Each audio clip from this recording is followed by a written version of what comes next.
इस वीडियो में हम चर्चा करेंगे श्रावण मास में कामिका एकादशी व्रत जो 21 जुलाई को पड़ रहा है। तो हम और आप सभी 21 जुलाई को क्या क्या करें और कामिका एकादशी व्रत का क्या महात्म्य है, क्या फल है और हमें किस तरीके से ये कामिका एकादशी व्रत करना चाहिए, तो मैं वो बताने का प्रयास आपको कर रहा हूं। आप लोग बड़े ध्यान से सुनेंगे। श्रीमद् भगवत गीता में दान और तप इन सब का बड़ा विशेष तौर पे वर्णन किया गया है। तप माने जब हम व्रत करते हैं तो अपने शरीर को हम लोग एक तरीके से तपाते ही हैं। तो श्रीमद् भगवत गीता में ये कहा है, यज्ञ दान तपः कर्मम न त्याज्यम कार्यमेव तत्, अर्थात मनुष्य को प्रयास करके 3 कार्य कभी नहीं छोड़ने चाहिए। वो 3 कार्य कौन से हैं? बोले एक यज्ञ, एक तप और एक दान। इन तीनों कार्यों से मनुष्य शुद्ध होता है, मनुष्य पवित्र होता है। इस कार्य को करते रहना चाहिए। परंतु कलयुग में तो यहां तक कहा गया है कि कल काल में अगर हमसे यज्ञ थोड़े कम हो, तप भी थोड़ा कम हो, तो भी कोई बात नहीं है। परंतु हमको क्या करना चाहिए कि हमें कलयुग में दान से विशेषतः रुचि रखनी चाहिए। प्रयासरत रहकर जीव को दान करते रहना चाहिए। दान से व्यक्ति का चित्त शुद्ध होता है, वित्त शुद्ध होता है और फिर जीवन शुद्ध होता है। इसके लिए दान से कभी भी पीछे नहीं हटना चाहिए। और जो लोग दान करते रहते हैं उनका तो फिर कहना ही क्या है। और जो श्रावण मास की कामिका एकादशी का व्रत करते हैं, बहुत बड़ा फल है।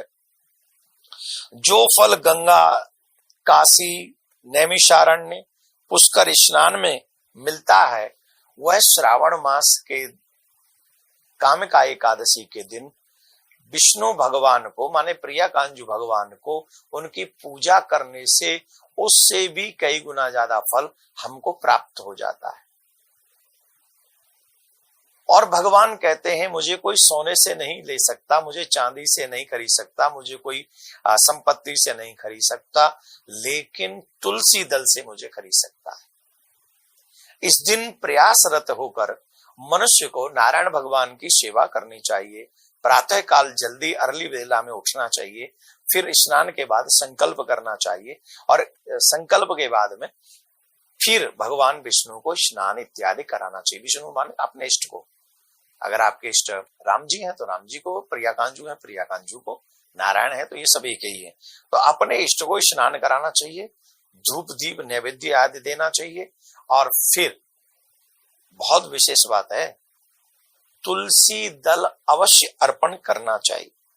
कहते हैं जो मनुष्य श्रावण मास में भगवान का पूजन करते हैं उनसे देवता, गंधर्व, सूर्य आदि सब पूजित हो जाते हैं। आप जब भगवान का पूजन कर रहे हैं तो अकेले भगवान का पूजन नहीं हो रहा। भगवान के अंग में सभी देवता विराजमान है। वो सभी देवता आपके उस पूजन से पूजित हो जाते हैं। इसलिए भगवान की पूजा श्रावण मास में और शिव की भी पूजा कर रहे हैं और नारायण भगवान की भी पूजा करनी चाहिए। अतः पापी से पापी व्यक्ति भी जो उनकी पूजा करता है तत्क्षण वह पाप मुक्त हो जाता है। हे नारद, स्वयं भगवान ने यह कहा है कि काम का व्रत से जीव कुयोनि में, अगर कभी बुरी योनि में चला भी गया हो, उसमें से फिर कभी दोबारा जो काम का व्रत कर लेगा वो किसी और बुरी योनि में नहीं जाएगा, उसका कल्याण होगा। भक्ति पूर्वक तुलसी दान भगवान विष्णु को अर्पण करता है, वे संसार के समस्त पापों से मुक्त हो जाते हैं।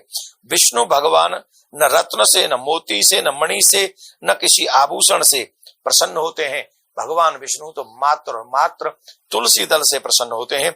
इसलिए तुलसी दल विशेषतः भगवान इष्ट को अपने को अर्पण करना चाहिए।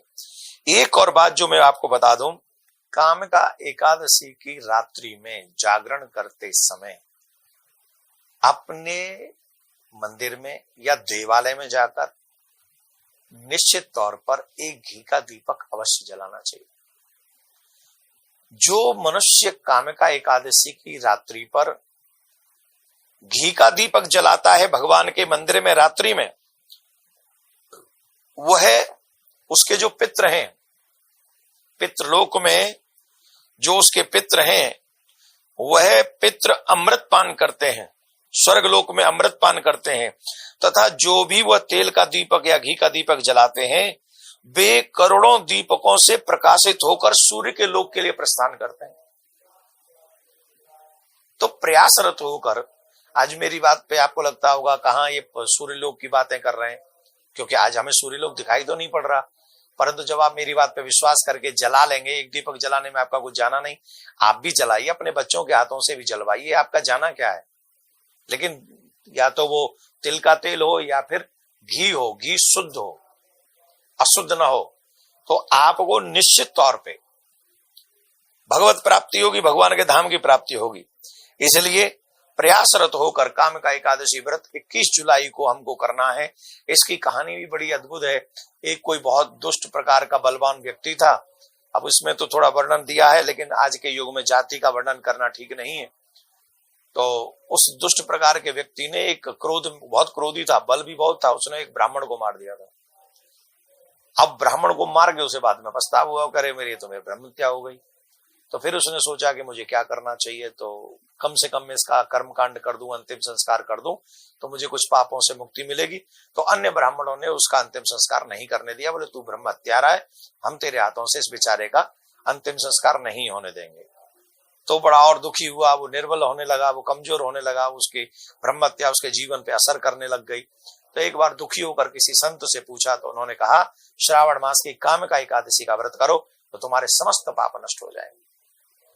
तो संत की बात उसने मानी और काम का एकादशी व्रत उसने किया, जिसके कारण जो है उसका वो पाप नष्ट हो गया और उसका उद्धार हो गया।